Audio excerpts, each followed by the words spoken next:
할렐루야. 사랑하는 우리 동대문 교회 성도 여러분, 좋은 아침입니다. 오늘 또 하나님 말씀 들으러 이렇게 이른 아침에 하나님 전에 모이신 여러분들을 주님의 이름으로 축복합니다. 우리 같이 하나님께 기도하고 새벽 예배 시작하겠습니다.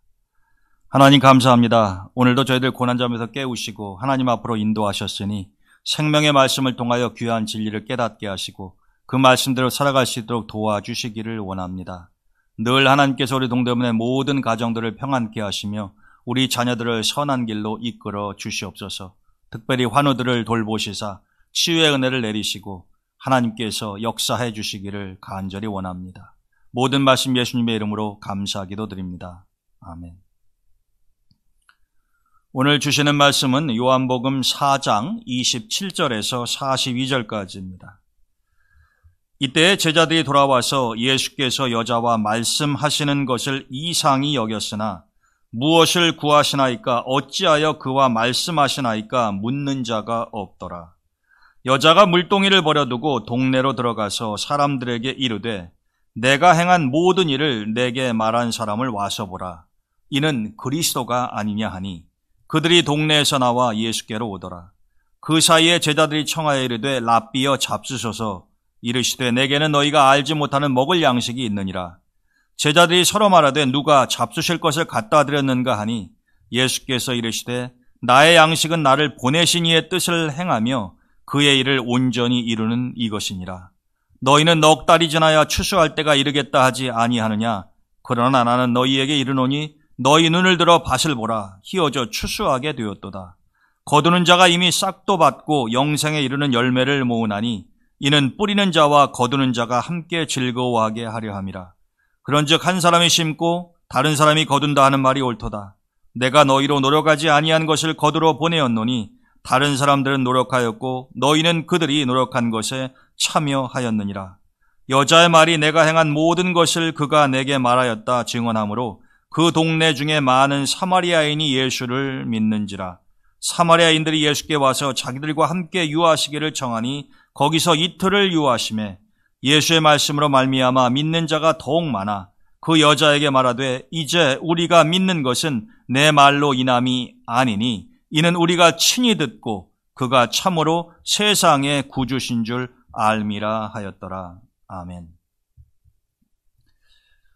우리는 지난 두 차례에 걸쳐서 예수님이 수가성 여인을 만나면서 대화를 하시고 또 그 가운데에 예수님께서 우리에게 가르쳐 주신 영적인 교훈들에 대해서 살펴보았습니다. 예수님은 인위적인 장벽을 허무시는 분이셨고 생수를 주신 분이셨고 또 이 수가성 여인의 깊은 상처를 치유해 주신 분이었고 예배의 본질이 장소가 아니라 우리의 삶과 마음의 자세라고 하는 것에 대해서 예수님이 말씀하신 것을 살펴보았습니다. 오늘은 예수님과 수가성 여인의 그 마지막 이야기를 통해서 은혜를 나누고자 합니다. 자, 예수님께서 이 수가성 여인에게 내 남편을 데려오라 그렇게 말씀하시고 또 이 여인이 던진 질문, 우리는 즉 사마리아 사람들은 그리심산에서 예배를 드리는데 유대인들은 시온산에서 예배를 드려야 하나님을 만난다고 그럽디다. 그런데 어떤 것이 맞는 겁니까? 그렇게 질문을 던지자 예수님께서는 예배는 장소의 문제가 아니라 모든 사람들은 영과 진리로 하나님께 예배를 드려야 그것이 연락될 수 있다라고 말씀해 주셨습니다. 이렇게 수가성 여인과 대화가 한참 진행되는 도중에 제자들이 돌아왔습니다. 이 제자들은 예수님을 이 야곱의 우물가에 남겨두고 먹을 것을 구하기 위해서 지금 동네로 들어갔던 겁니다. 여러분, 제가 지난 시간에 말씀드렸었습니다. 이 야곱의 우물에서 수가성까지는 1.6km 정도의 가깝지 않은 거리입니다. 그러니까 예수님을 혼자 놔두고 제자들이 먹을 것을 구하기 위해서 세겜으로 갔는지 아니면 수가성으로 갔는지는 모르겠습니다만은 왕복 적어도 1시간 이상 걸리는 그러한 여정이었을 거다라고 하는 겁니다. 그 사이에 예수님과 이 여인의 대화가 이루어지고 있었던 거죠. 그런데 분명히 자신들이 떠날 때는 예수님 혼자 우물가에 계셨는데 돌아와 보니 웬 여인과 이야기를 하고 있는 것입니다. 그곳이 사마리아 지역이니 유대인 여자일 리는 없고 사마리아 여인이 분명한데 이 제자들이 예수님께서 수가성 여인과 이야기를 나누는 것을 보시고 오늘 본문 27절에 보게 되면은 이상히 여겼다 그랬어요. 왜냐하면 그런 일이 없기 때문에 지금 예수님이 하시는 행동이 너무나도 예외적이고 의외의 모습이기 때문에 제자들이 고개를 갸우뚱했다는 겁니다. 예수님께 감히 탁 털어놓고 질문하지는 못하지만은 속으로 그렇게 생각했다는 거죠. 아니, 우리 선생님이 왜 저 천한 사마리아 여인과 지금 이야기를 나누고 계시는 것이냐? 그러면은 안 되는 것인데, 이게 율법에도 어긋나는 일이고, 그런 일은 정말로 보기 드문 것인데, 왜 저렇게 우리 선생님이 저 여인과 얘기를 하고 있는 것일까? 참, 못마땅하기도 했을 거고요. 좀 의아스럽게도 생각했을 거다라고 하는 것입니다. 근데 주님은 그런 것이 아랑곳하지 않으셨죠. 그런데 제자들이 돌아온 그 순간에 그 모습을 보고 이 사마리아 여인이 황급히 그 자리를 떠납니다. 오늘 본문 28절에 보게 되면은 여자가 물동이를 버려두고 동네로 들어갔다 이렇게 지금 되어 있지 않습니까? 말씀드린 것처럼 동네가 뭐 50m, 100m에 있는 가까운 지역에 있는 곳이 아니에요. 그녀는 지금 1.6km 가까이 되는 그 먼 길을 헐레벌떡 막 뛰어가는 것입니다. 왜? 자신이 그리스도를 만났다고 하는 그 기쁜 소식을 전해주고 싶어서 그러는 거죠. 그리고 동네에 들어가서 뭐라고 얘기합니까? 와서 보라. 내가 만난 사람이 그리스도가 아니냐. 여러분, 사마리아 사람들이나 아니면은 유대인들이나 전부 다 이 당시의 사람들은 여호와 메시아 대망 사상이 있었다는 거죠. 즉 하나님께서 메시아를 보내서 우리를 이 로마적의 압자에서 건지시고 우리에게 좋은 날을 허락하실 거다라고 하는 그런 메시아 대망 사상을 가지고 있었기 때문에 누구나가 다 그리스도가 오는 것을, 즉 메시아가 오는 것을 기다리고 있었다는 거예요. 이 여인도 예외가 아니었다는 거죠.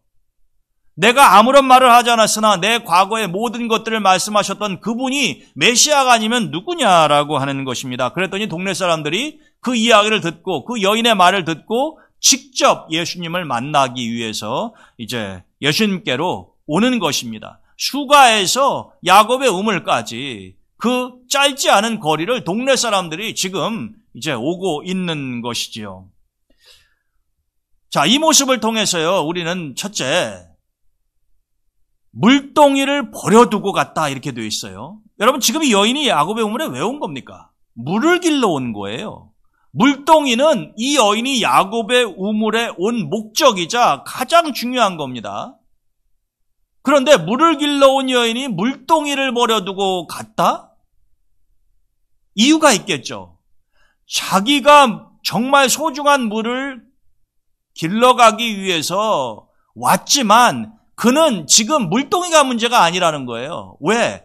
더 기쁘고도 중요한 일을 경험했기 때문에. 그것이 무엇입니까? 바로 영원한 생수를 주실 수 있는 예수 그리스도 메시아를 만난 그 기쁨에, 그 흥분에 이 여인은 주체할 수가 없어서 물동이를 버려두고 동네로 뛰어갔다라고 하는 것입니다. 그리고 동네 사람들에게 이야기하죠. 와서 보라. 익숙한 이야기 아닙니까? 우리가 요한복음 4장에 이르기까지요, 이 와서 보라라고 하는 표현을 여러 차례 지금 접하고 있는데, 처음에는 요한복음 1장 39절에서 세례 요한을 따라다니는 안드레와 그의 친구가 예수님 어디에 계십니까? 이렇게 물어보니까 예수님이 그들에게 이렇게 말씀하셨잖아요. 와서 보라. 내가 어디에 있는지 그것이 궁금하다면은 나를 따라와서 보라는 것입니다. 두 번째는 어떤 경우였습니까? 요한복음 1장 46절에서 빌립이 예수님을 만나고 난 후에 자기 친구 나다나엘을 데리고 가려고 그러는데 나다나엘이 그러지 않습니까? 그 메시아라고 하는 사람이 도대체 어디 출신이냐? 나사렛이다 그랬더니 나다나엘이 나사렛에서 무슨 선한 것이 나올 수 있겠느냐? 아주 냉담한 반응을 보이지 않습니까? 그때 빌립이 나다나엘에게 한 유명한 말이 그러면 와서 보라. 내 이야기가 믿겨지지 않으면 내가 직접 와서 내 눈으로 확인하라 이렇게 이야기하지 않습니까? 또 오늘 본문에 수가성 여인 역시 동네로 돌아가서 마을 사람들에게 이야기합니다. 내가 만난 분이 그리스도인지 아닌지는 믿지 못하겠으면 당신들이 와서 보라는 거예요. 근데 여러분 이번에는요, 이 와서 보려면은 이게 짧은 거리가 아니라 그 뜨거운 태양볕 아래에서 1.6km 가까운 거리를 또 걸어가야 되니까요. 이게 쉽지 않은 일이지만 동네 사람들은 와서 정말로 예수님을 보는 역사가 있었습니다. 물동이를 버려두고 물동이보다 예수님이 더 소중하다라고 하는 거죠. 예수님을 만난 그 경험, 그 놀라운 이야기를 마을 사람들에게 전해주는 것이 지금 이 여인에게는 훨씬 더 중요한 것으로 바뀌고 말았다라고 하는 것입니다. 안드레가 베드로를 데려오고 빌립이 나다나엘을 데려오고 슈가성 여인이 동네 사람들을 예수님에게로 데려오는 이런 장면들을 보면서요, 우리는 이 복음의 소중함과 이 기쁜 소식을 접했을 때에 우리가 그 좋은 것을 나누기 위해서 어떻게 해야 되는가 하는 것을 깨달을 수가 있습니다. 모든 선하고 좋은 일은요, 영감이 오고 마음에 감동이 왔을 때 바로 하는 것입니다. 다시 말씀드리면 미루지 말라는 거죠. 나중에 하겠다고 이야기하지 말라는 것입니다. 사람은 누구나가 다 시간이 지나면은요, 그 처음의 감동이 약해지고 사그러지게 되어 있어요. 이 여인을 보십시오. 내가 주님 만나고 물동이 다 지고 물 길고 난 다음에 동네에 들어가서 내일쯤 이야기하지. 그렇게 하지 않았습니다. 물동이도 내버려 두고 동네로 가서 마을 사람들에게 이야기할 정도로 자신이 경험했던 것이 놀라운 일이었고 자신이 만난 예수님이 그렇게 소중한 분이셨기 때문에 마을 사람들에게 지체하지 않고 가서 알렸다라고 하는 것이죠. 영국의 유명한 부흥사 목사님이었던 스펄전 목사님이 쓰신 글 가운데 지금 하십시오라고 하는 제목의 글이 있어요. 지금 하십시오. 미루지 말라라고 하는 겁니다. 내용은 이러해요. 오늘 하늘이 맑지만 내일은 구름이 끼어서 안 보일지도 모릅니다. 어제는 이미 당신의 것이 아닙니다. 그러니 지금 하십시오. 친절한 말 한마디가 생각나거든 지금 말하십시오. 내일은 당신의 날이 아닐 수가 있습니다. 사랑의 말이 있으면 지금 하십시오. 사랑하는 사람이 언제나 당신 곁에 있는 것은 아니지 않습니까? 누군가에게 미소를 짓고 싶다면 지금 웃으십시오. 당신의 친구가 떠나기 전에 장미가 피고 당신의 가슴이 설레일 때 지금 당신의 미소를 주십시오. 불러야 할 노래가 있으면 지금 부르십시오. 당신의 해가, 인생의 해가 저물면 노래 부르기엔 너무나 늦을 수도 있습니다. 당신의 노래를 지금 부르십시오. 우리가 잘 아는 갑순이 갑돌이 얘기도 그것 아니에요? 사랑하면 사랑한다고 바로 말해야 되는데 눈치 보고 이것저것 생각하다가 말할 수 있는 기회를 놓쳐버리고 나중에 둘이 땅을 치고 엉뚱한 사람하고 결혼해서 후회한다는 것 아닙니까? 여러분, 모든 것을 생각 없이 서둘러서 지금 당장에 해야 된다라는 그런 차원의 이야기가 아니고요. 이 여인은 뭘 모르고 하는 게 아닙니다. 너무나도 자기가 만났던 그분이 메시아라고 하는 확신이 있었고요. 그분 안에서 자신의 영혼의 상처가 치유되고 갈증이 해소된 것을 체험했기 때문에 그 이후에 물동이까지 버려두고 바로 달려가는 것 아닙니까? 그저 생각이 없이 저지르는 행동이 아니다라고 하는 거죠. 이것은 확신에 찬 가운데 가장 소중한 것이 무엇인가를 알고 행동하는 여인의 모습이다라고 하는 것입니다. 우리도 이 여인의 모습을 통해서 귀한 진리를 배울 필요가 있는 것이죠. 우리는 대부분 귀찮아서도 그렇고 또 이런 핑계 저런 핑계 이런 이유 저런 이유 때문에 내가 마땅히 해야 될 일을 자꾸 뒤로 미루는 경향이 있지 않습니까? 그러다가 보면은 뒤로 미루어놨던 일을 하지도 못하는 경우가 다반사죠. 그리고 나중에 후회하는 경우가 종종 있지 않습니까? 어리석은 짓이다라고 하는 것입니다. 다른 사람에게 예수 그리스도를 소개하거나 전하는 일뿐만이 아니라 우리가 마땅히 해야 될 일이 있으면 그것을 미루지 않고 바로 하는 것이, 지금 하는 것이 가장 지혜롭다라고 하는 것입니다. 그래서 지금은 황금보다도 더 비싸다는 이야기를 하지 않습니까? 지금만이 우리의 시간인 거예요, 사실. 과거는 이미 지나간 시간이요, 미래는 우리에게 보장되지 않은 시간이란 말입니다. 현재를 뜻하는 지금만이 사실은 하나님이 나에게 허락하신 시간이니 이 지금 할 수 있는 일을 지금 하는 사람이 가장 지혜롭다라고 하는 것입니다. 그래서 이 여인이 이제 동네로 돌아가고 난 후에 예수님과 제자들만 남지 않았습니까? 예수님께서 제자들과 이제 대화를 나누시죠. 제자들이 묻습니다. 랍비여, 잡수소서. 이야기를 하죠. 자기들이 먹을 거를 구하러 갔으니까 드시라는 겁니다. 가지고 온 것을. 그랬더니 예수님께서 제자들이 가져온 음식을 드시지를 않고 이렇게 말씀하십니다. 나에게는 너희들이 알지 못하는 양식이 있느니라. 그러니까 제자들이 세상적으로 생각을 하는 거죠. 아니, 먹을 것이 없어서 우리가 지금 양식을 구하러 갔다 왔는데 그 사이에 누가 예수님께 드릴 먹을 것을 가져다 줬단 말인가? 혹시 저 여인이 뭔가를 주고 가셨다는 이야기인가? 사실은 그게 아니었었죠. 예수님은 지금 영적인 말씀을 하시는 것입니다. 그러면서 오늘 본문 34절에 보게 되면은 나의 양식은 나를 보내신 이의 뜻을 행하며 그의 일을 온전히 이루는 것이니라. 예수님도 식사하시죠. 육신을 위해서. 그러나 예수님께서 지금 제자들에게 하신 말씀은 영혼의 양식을 말씀하시는 것입니다. 내가 먹는 이 영혼의 양식, 그게 뭐냐? 이게 상징적인 비유적인 이야기죠. 그것은 바로 하나님이 나를 보내신 그 사명을 감당하는 것이다라고 하는 것이에요. 예수님은 그것을 육신의 배고픔을 해소하기 위해서 어떤 맛있는 것을 먹는 것보다도 훨씬 더 소중하게 생각하셨다라고 하는 것이죠. 예수님에게도 사명이 있었다는 이야기네요. 예수님의 궁극적인 사명은 십자가였음을 우리는 알지 않습니까? 그런데 오늘 제자들에게도 하시는 말씀이 그러하고 또 우리가 요한복음 17장 4절에 보게 되면은요, 예수님께서 이렇게 말씀을 하십니다. 아버지께서 내게 하라고 주신 일을 내가 이루어 아버지를 이 세상에서 영화롭게 했다. 하나님께서 주님에게 주신 일, 하라고 주신 일이 뭡니까? 그것이 바로 십자가의 사명 아닙니까?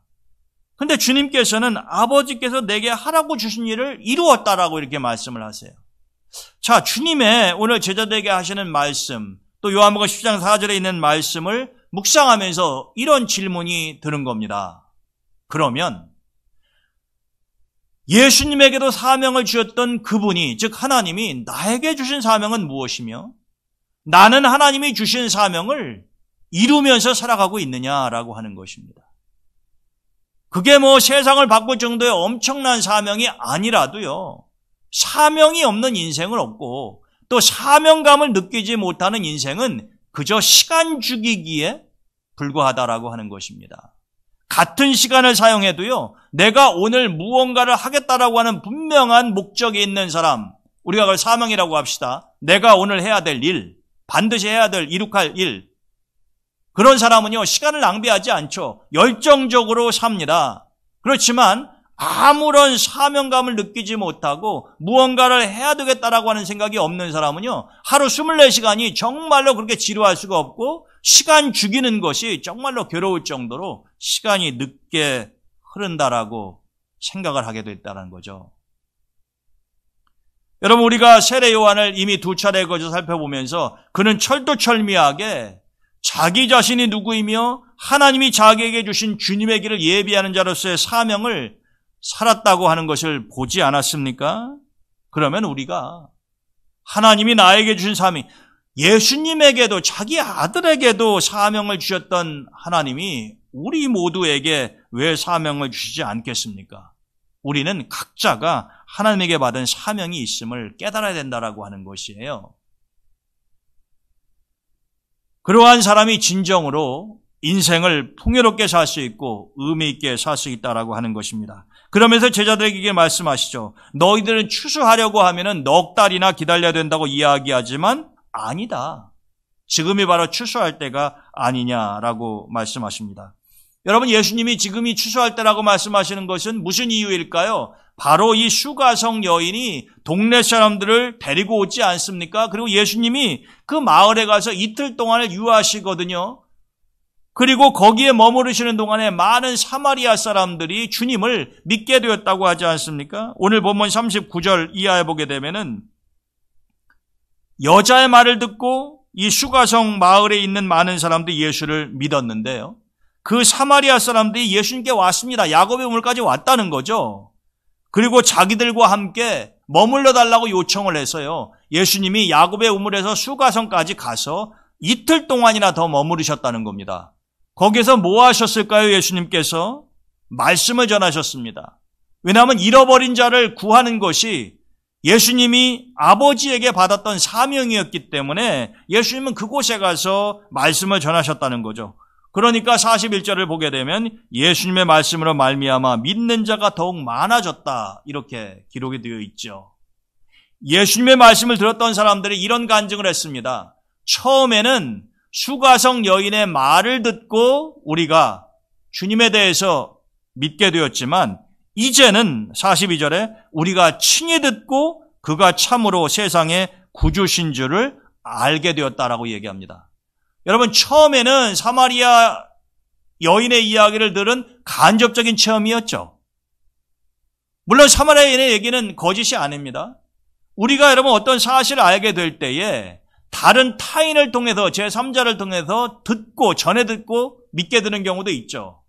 그러나 그것보다는 어떻습니까? 내가 직접 어떤 장소에 가서 어떤 인물을 만나고 그 이야기를 직접 듣는 이런 직접 체험이 훨씬 더 강력한 것 아닙니까? 이 지금 수가성 사람들도 마찬가지였다라고 하는 거죠. 처음에는 여인의 말을 통해서 주님에 대해서 알게 되었으나 이제는 이틀 동안 주님의 말씀을 들으면서 이분이 진정으로 우리가 기다리고 기다리던 메시아다라고 하는 확신을 갖게 되었다라고 하는 것입니다.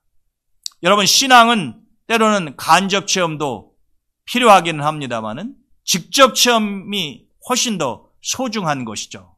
하나님에 대해서 다른 사람을 통해서 듣는 것 필요합니다. 그러나 그것보다 훨씬 더 중요하고 강력한 것은 내가 직접 하나님을 체험하는 것이죠. 이런 신앙의 체험이 많으면 많을수록 우리의 신앙은 더욱더 견고해진다라고 하는 겁니다. 늘 다른 사람들이 전해주는 예수님 만난 체험, 예수님의 역사하셨던 이야기를 듣는 것으로 만족하지 마시고요. 여러분들 스스로가 주님을 깊이 있게 만나고 살아계신 주님을 직접적으로 체험하는 시간을 가지시기를 바랍니다. 그게 바로 이 수가성 마을 사람들이 경험했었던 일 아닙니까? 여러분, 수가성에 있는 사람들을 이틀 동안 유하시며 만나주셨던 주님께서 왜 우리를 만나주시지 아니하시겠어요? 너희가 나를 찾고 찾으면 만나리라, 내가 만나주리라, 이렇게 약속하지 아니하셨습니까? 문제는 우리가 하나님을 만나기 위해서 간절히 찾지 아니한다는 거죠. 하나님께서 말씀하셨습니다. 내가 이 땅을 두루 살피고 있는데 이 땅을 두루 살피는 이유는 누군가가 전심으로 나를 찾는 자가 있는지 보려 함이라. 내가 그러한 사람을 찾으면 나의 능력을 그에게 부으려 하노라. 그러니까 여러분, 하나님의 준비가 다 돼 있어요. 누군가가 이 땅에서 하나님을 전심으로 찾으면은요, 하나님께서는 그 사람에게 능력을 부어주시겠다고, 축복해 주시겠다고 지금 계획을 가지고 계신다는 것입니다.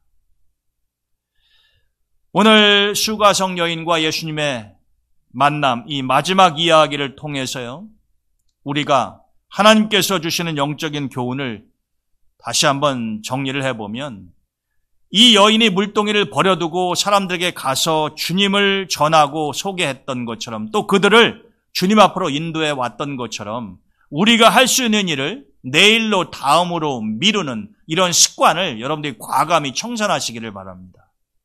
매일같이 하루하루 하나님께서 오늘 지금 나에게 무엇을 하기를 원하시는가 하는 것을 묵상하고 생각하는 가운데 미루지 말고 지금 이 시간만이, 오늘이 나에게 주어진 유일한 시간이다라고 하는 것을 꼭 명심하시고, 여러분들이 하나님 기뻐하시는 일을, 그게 남에게 전하는 친절한 한마디든 사랑한다는 말이든 아니면 미소든 전화 한 통이든 여러분들이 바로바로 하실 수 있기를 주님의 이름으로 축원을 드립니다. 우리가 신앙생활하면서 늘 다른 사람들을 통한 간접 체험을 하려고 하지 말고요, 여러분들 스스로가 기도하고 하나님께 매어 달림으로 하나님을 직접 만나는 체험을 많이 하시기를 바랍니다. 이러할 때에 우리의 믿음이 견고해지고 흔들리지 아니하죠. 존 웨슬레 목사님도 성령 체험, 다른 사람들이 하거나 성령 체험이 무엇인가는 너무나 빠삭하게 알았어요.